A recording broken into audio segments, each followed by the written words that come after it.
同埋自己拍咗咁多電影啊，咁啦，成日有個機會俾我做呢一樣嘢咧，我都好榮幸啊！我都可以去睇多啲人哋嘅戲啊！呢個係一個其實係好辛苦嘅。At 72, Sammo Hung walked on stage at the Tokyo Film Festival with a cane and a story. The martial arts legend, known for decades of broken bones and blockbuster hits, still had his signature grin. But it wasn't his injuries or humor that stunned the audience that day. It was what he said about the one and only Bruce Lee, a name that still echoes through every dojo, every action scene, every fight sequence. What Sammo revealed will change how you see the legend forever. Sammo Hung's early life. A father and grandmother, and then always around on the street, Sammo Hung was born on the 7th of January 1952 in Hong Kong. Nicknamed San Mao, his path to acting was already decided as a young child. Born into a family of film industry workers, it's no surprise he ended up in the film industry himself. His paternal grandparents were Hung Chung-ho, a prolific director in the 1930s and 40s, and Chin Si-ang, one of the first female action stars of Chinese-language cinema and an evergreen actress who continued to appear in films until the early 2000s. They had lit a spark in his heart that had burned bright for the whole nation. Some of Hung's earliest memories of filmmaking come from his maternal grandfather. This props designer would take him along to film sets to help out on small tasks, and who, far more consequentially, later sent him at 9 to China Drama Academy, where he studied Peking opera for the next 7 years under opera master Yu Jim Yuen. Born into a showbiz family, Hung's career began as a child actor at the China Drama Academy, a Peking opera school in Hong Kong. He made his film debut in the early 1960s at the age of 9. Training at the school was very severe. In Hung's words, "We learned all the fundamental movements. You can do nearly any move by the time you've graduated." Training under Peking opera master Yu Jim Yuen was hard and brutal. Master Tu Jim Yuen was a massive fan of discipline, and mistakes were met with severe punishments. Sammo was often at the receiving end of these punishments, as he was found to be very mischievous. He was usually seen shuttling between film sets, where he worked sometimes as a child actor or an extra.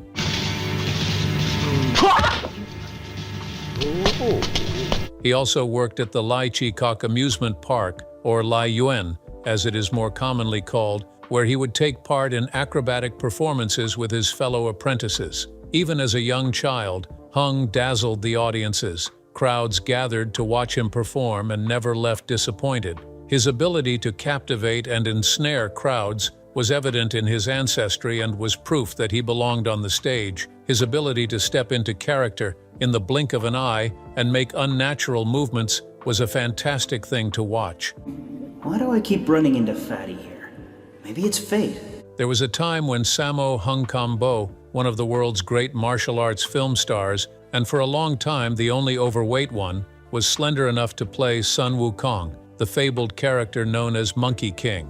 But that was when he was around 12 years old. While not uncommon at that time, Hung's size was an anomaly, especially in a field where many of his colleagues were slender and fit. Although it was one of the reasons he became so popular, people still questioned how he managed to remain so big, even though he had engaged in rigorous exercises daily since he was a child. And recently, he opened up on how he ended up on how it happened. It happened during one of the days when he was required on stage for the role of Sun Wukong, the Monkey King. Hung was always supposed to warm up, exercise, and practice for an hour before putting on makeup and taking the stage, but there was a time when Hung was shooting the film The Crisis that he arrived late to the opera house. He had no time to practice, so he had to head straight for makeup and perform. In the scene he was to act in, Hung had to climb up 3 tables stacked on each other and then somersault back to the ground. However, things didn't go as planned this time. On landing, he hurt his leg and was in much pain. He tried to signal to his teacher, Master Yu, that he could not continue with the show because his leg was hurt, but Master Yu ignored his pleas and ordered him to continue. Hung had to put on a brave face and finish the show limping. In the 2 months that followed, Hung could not train at all. The damage to his leg had been a lot worse than they had thought. While it was not regarded as a serious matter then, that they were always getting hurt while training, Hung recalls, "I wasn't able to train at all. I was just sitting around and eating. I was going through my adolescent growth spurt, and my weight ballooned as a result." It is rare for a martial arts actor as popular and dedicated as Hung to be his size, especially in his prime. According to the star, "I didn't mean to keep my body shape like this, I just let it develop as it pleased," he said with a chuckle. "I've maintained my body shape ever since because my intestines are well developed and absorb nutrients well." 怎么称呼您呢？是傣哥、傣哥、傣哥哥、哥哥。胖哥。 Not feeling intimidated by his body size, Hung was comfortable in his skin. Although bigger than other martial artists, he did not let the idea of his body being different from the others make him feel insecure. Instead, he found a way to make what seemed like a weakness into his strength. One thing that fascinated fans was how someone so huge could move with grace, precision, and speed. It was fascinating to watch in movies as he charged through his opponents, taking them down not by sheer force, but by being faster and more fluid in his movements. He was not deterred, and his confidence was not beaten. He took the movie industry by storm, winning the audience's hearts with his vigor and strong spirit. Instead, he used his body size to his advantage. His 1978 movie, Enter the Fat Dragon, which he again directed and starred in, was released in Japan as Moeyo Debu Gon. His subsequent films have included Debu Gon, which means Fat Man, in their Japanese title. When asked about some of his works in interviews, fans have noticed that he seemed to have a hard time recollecting some of his work. However, in Hung's case, those gaps in recollection are probably less a consequence of dementia, as he has somehow seen fit to joke about on occasion, than the fact that he has worked in a staggering number of films. He has produced over 200 movies as an actor, director, producer, martial arts choreographer, and action director. His contributions to Hong Kong's martial arts movie industry have been so impactful that this year, the Hong Kong Film Awards, the city's most prestigious industry prize body, has decided to recognize Hung with its Lifetime Achievement Award. But through it all, Hung has remained humble, refusing to take the credit for all the successes he has had so far. He attributes his accomplishments to the teams he has worked with, claiming he still feels he knows nothing about anything. He understands that he has gotten this far in life, not because he was talented and had a brilliant mind, but because he had people who believed in him and had faith in him, even when he felt like he didn't know what he was doing. He had no idea about the salaries of the actors in the movies he produced, but they went out of their way to get whoever he needed to make a film, not because they were afraid of him, but because they knew that Hung was trustworthy, capable, and dependable. He did not let them down, and after blockbuster was released and broke box office records, it became evident that their trust in him was not in vain. Hung's revelation about Bruce Lee. While Sammo Hung had a relatively successful career in Hong Kong's movie industry, it wasn't until his scene with Bruce Lee that he experienced one of his most significant breaks. In 1973, he fought Bruce Lee in the opening scene of Enter the Dragon. The fight had garnered many views and remains one of the most viewed action scenes in the martial arts industry. It was a thrill to see Bruce Lee, known for his speed, tenacity, and precision, fight with the agile Sammo Hung. It's a scene people still remember today and take a pause to relive the excitement of the moment. When asked about his interaction with Bruce Lee, all kung fu movie enthusiasts perked up, eager to hear what he had to say. His following words moved everyone in the room to tears. He spoke of a friendship that had been formed over a brief period, but had left a strong impression that lasted several decades. Although not much time was spent together, the two men felt they had known each other for a lifetime. They had both been young when they met and had shared the same hopes and dreams of making a statement in the movie industry. Working with Bruce Lee had been a dream come true for Hung and opened his eyes in ways he had never imagined. Bruce Lee eventually won the fight, but Hung saw it as an opportunity to improve himself, rather than be sore and bitter about losing. Being in an environment where everything was always handed to him on a silver platter, he had gone complacent and felt like there was no more room for improvement. But the fight with Lee had shown him that there was always room for improvement, a new skill to learn, a new trick to try. The world doesn't stop evolving, and neither should he. It had been a lesson learnt the hard way, but a lesson learnt nevertheless. The death of the movie legend had devastated Hung. He had felt the loss as if it were the loss of his brother. They had bonded over their love for martial arts and dedication to the movie industry in Hong Kong. They had talked and made plans for the future, of eventual collaborations and exchange of knowledge in marital art styles and techniques. But all that was lost as Bruce passed away not too long after. As Hung recalled, with sadness in his voice, "I was heartbroken when he died so young. It shocked people not only in Hong Kong but also all around the world. His fans and those of us in the industry who respected him so much were devastated." But his encounter with the movie legend had stirred something within him. His mind began to work feverishly, thinking of improving his martial arts, producer, and director skills. According to a reliable source, Hung became a workaholic. He rarely took days off during that golden era of Hong Kong cinema. He gave his all to his work. Many can see today's results. He didn't grow tired or slow down. He pushed past his limits to bring to the world characters that would steal their hearts and show them the creativity of the Hong Kong movie industry.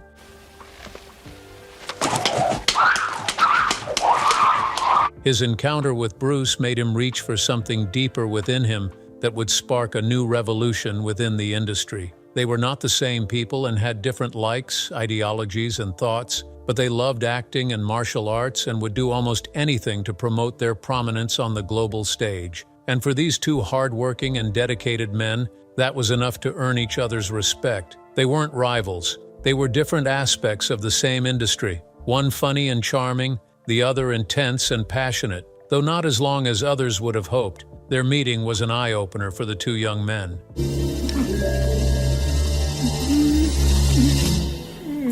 In his 1977 directorial debut, The Iron-Fisted Monk, in which he also starred, Hung incorporated more of the comedy touches he had noticed audiences reacting well to in previous films, and it became a rage. It helped kick off a trend for comedy kung fu flicks, made famous by another icon, Jackie Chan, in classics such as Drunken Master. While Hung rose to fame due to his roles in various blockbusters, he is also known for his creative ability as a director and producer. Hung was instrumental in creating the jiangshi genre of horror kung fu in the 1980s, inspired by his childhood love of ghosts and monsters. The genre became a hit and has even been incorporated into several movies in recent times.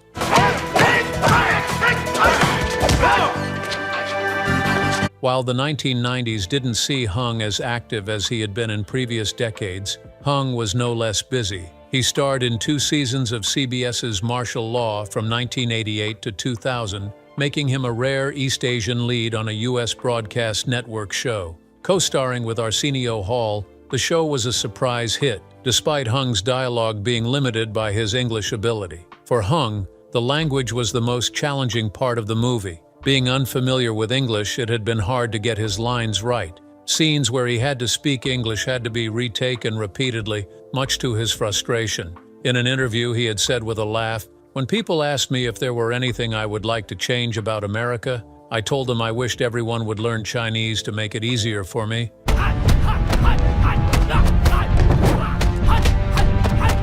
Hung has also shot a combat scene with Donnie Yen in Ip Man 2, which was aired in 2010. Hung was asked if it was challenging to shoot the combat sequence with the athletic Yen, known for his martial prowess and training across multiple disciplines. "It wasn't hard work with Donnie. He's very skillful, and I'm also very skillful. We could do a lot of those in one take. Donnie is incredible, but I'm even more incredible," smiled Hung, his eyes twinkling with laughter and mischief. Bruce Lee, the rise and end of a legend.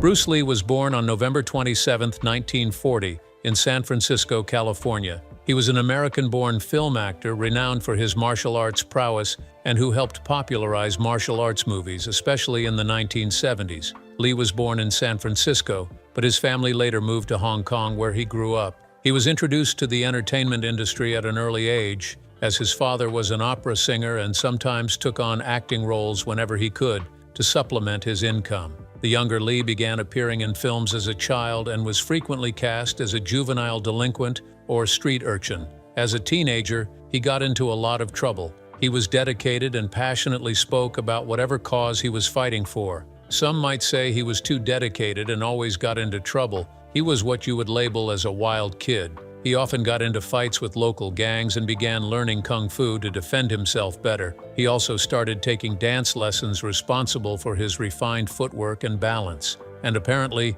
he took those lessons seriously, because in 1958, Lee won the Hong Kong Che Championship, proving his mastery even in dancing. He was focused and dedicated and gave his all to whatever cause he felt was right. Lee's parents were increasingly disturbed by his street fighting and regular run-ins with the police. They worried that he would be influenced to go on the wrong path in life and thought about what they could do to save their son. Eventually, they concluded that Lee would have to be sent away from Hong Kong to a new environment free from the chaos of home. It was not an easy decision to make, especially as parents. His mother was very distraught about the whole issue. She didn't like being away from her son but understood it was for his good. So they got Lee a plane ticket and sent him to live in the United States shortly after he turned 18. Lee was sent to the United States, where he lived with family friends in Seattle. They welcomed him with open arms, and Lee finally settled. He finished high school and then moved on to a higher institution, where he studied philosophy and drama at the University of Washington. While in Seattle, he ran across a couple of teenagers causing a ruckus around where he lived, and it got him thinking about his childhood and what a mess he had made in Hong Kong. He could relate to and understand these children, having been like them once. This got him thinking of ways to help them channel that excess energy from being used for destruction into something productive. This gave him the idea of a martial arts school, just like the one he had attended. He opened his first martial arts school there in Seattle, and in 1964 he relocated to Oakland, California, to start a second school. At that time, he developed his technique, Jeet Kune Do, a blend of ancient kung fu, fencing, boxing, and philosophy, which he began teaching instead of traditional martial arts. This new technique became popular, and he was able to help many kids straighten out their place in life. The school became so popular not only because of Lee's new technique, which was impressive in itself, but also because of its positive impact on the children in their communities. His contributions and unique art later drew the attention of a television producer after he gave a kung fu demonstration at a Los Angeles area karate tournament. The producer was so impressed, invited him to take a role in his movie. He was cast as the sidekick Kato in the television series The Green Hornet, which aired from 1966 to 1967. The show was later canceled and Lee was out of a job, but his time in the studio had changed his life forever. Lee, who had always felt adrift and unsure of what to do with his future, finally saw the light. His time on set had given him a new passion he planned to pursue wholeheartedly. But now that he knew what he wanted to do with his life, life got in the way. Lee had difficulty finding acting jobs after the cancellation of The Green Hornet. Money became tight, so he supplemented his income by giving private Jeet Kune Do lessons to Hollywood stars, including Steve McQueen. His opportunity to display his skills came through in the 1969 film Marlowe. Lee received notice for a scene in which he destroyed an entire office through kickboxing and karate moves.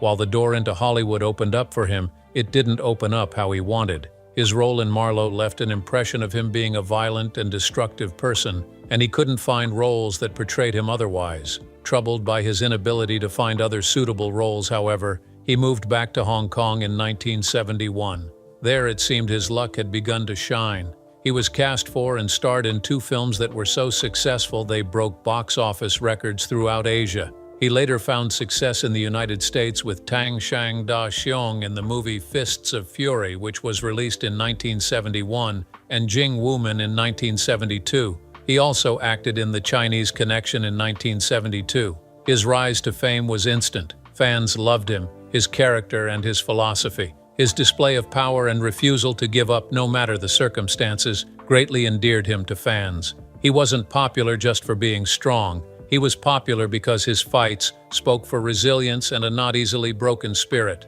He gave his all to his cause and never stopped until victorious. Even when the odds were stacked against him, he persevered, and never let the bad guys win. He gave his all to protect the people dear to him, no matter the cost. He was not the hero or the villain, but a man who loved and cared, sometimes too much.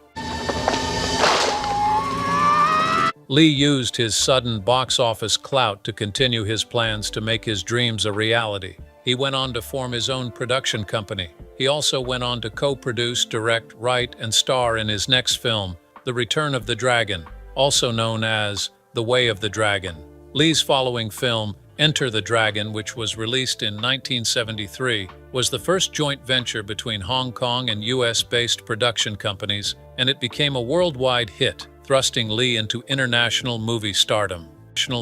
His dreams were finally coming true, and Hong Kong was thrust into the global limelight, highlighting its place in the international movie industry. But then tragedy struck, and when it did, the entire world felt the tremor ripple through time. Just 6 days before Enter the Dragon was released in Hong Kong, Bruce Lee, a man who had become synonymous with strength, speed, and discipline, told a friend he was tired. He had a headache, took some pain medication, and lay down for a nap he never woke up from. News of his demise spread like wildfire, sending shockwaves across continents. How could someone so full of life at the peak of his powers be gone instantly? The mysterious circumstances surrounding Bruce Lee's sudden demise became a magnet for conspiracy theories and wild speculation. Was it the intense stress from his rigorous training routines? Was he poisoned by a jealous lover or a rival? Had the mounting pressure of international fame pushed him into despair? Some even believed he had foreseen his end and chosen to go out quietly. For years, the questions swirled, whispers in martial arts circles, debates among fans, and endless documentaries that tried to unravel the mystery. But eventually, the official report offered a more grounded explanation. The cause of demise was listed as cerebral edema, swelling of the brain, caused by an allergic reaction to a common headache medication. He died on the 20th of July, 1973, at just 32 years old. It felt too soon, cruel, and unbelievable for a man who seemed invincible. At his demise, Lee had been working on Game of Death, a film that would be cobbled together using body doubles, recycled footage, and even cardboard cutouts of his face. The final version was released in 1978, a haunting tribute to a man who never got to finish what he started. After Lee's passing, his films experienced a massive surge in popularity. A cult following formed, and in time, Bruce Lee became more than just a martial arts star. He became a global symbol of power, passion, and personal mastery. He is often credited with revolutionizing the portrayal of Asians in Western cinema, shattering stereotypes and demanding dignity and complexity in every role he played. In a time when Asian characters were often relegated to the background or mocked with caricatures, Bruce Lee commanded the screen with depth and confidence. He showed the world that you could be Eastern, heroic, philosophical, and fierce. In 1993, a slightly fictionalized biopic, Dragon, the Bruce Lee story, was released, reintroducing his legacy to a new generation. But his influence didn't stop there. His son, Brandon Lee, followed his path into acting, determined to honor the Lee legacy in Hollywood. Tragically, Brandon also died young, at just 28 years old, after being fatally shot with a misloaded prop gun while filming The Crow in 1994. The eerie similarity of father and son dying during film productions only deepened the legend around the Lee family. Many who knew Bruce intimately said he lived as though he knew his time was short. His work ethic was unmatched. He approached each scene like his final one, every fight choreographed with the urgency of a man trying to capture eternity in seconds. He didn't just fight for the camera, he fought for a legacy. Every film, every kick, every line carried the weight of a philosophy he desperately wanted to pass on. He once said, "The key to immortality is first living a life worth remembering." And that's precisely what he did. Bruce Lee was not just an actor. He was a philosopher, a teacher, a pioneer, and a visionary. He saw martial arts as more than combat. It was a way of life, a method for understanding yourself and your place in the world. Though life presented him with countless obstacles, he met each head-on, never flinching or backing down. Even in moments of pain, he never allowed fear to show on his face. He was unrelenting in pursuit of excellence, determined to break boundaries not just for himself, but for every young martial artist and dreamer who would come after him. His fighting style, Jeet Kune Do, is still practiced today. His quotes are still studied, his films are still watched, and his fierce and unforgettable spirit still burns brightly in pop culture and in the hearts of millions who draw strength from the legacy he left behind. Bruce Lee didn't just change martial arts, he changed the world. Ultimately, martial art means honestly Bruce made people believe that they could be more than who they were. Your destiny is in your hands, and no one but you can decide who you want to be. He taught people to be courageous enough to change and be better. He encouraged self-development and favored people standing up for themselves and being honest and trustworthy. Honest enough to acknowledge and accept that you are the problem and work on fixing yourself. You don't have to go down a desk path simply because that was where fate decided you would be. Dare to be different and fight against the status quo for your beliefs. He lived by this mantra and left it behind for the upcoming generation.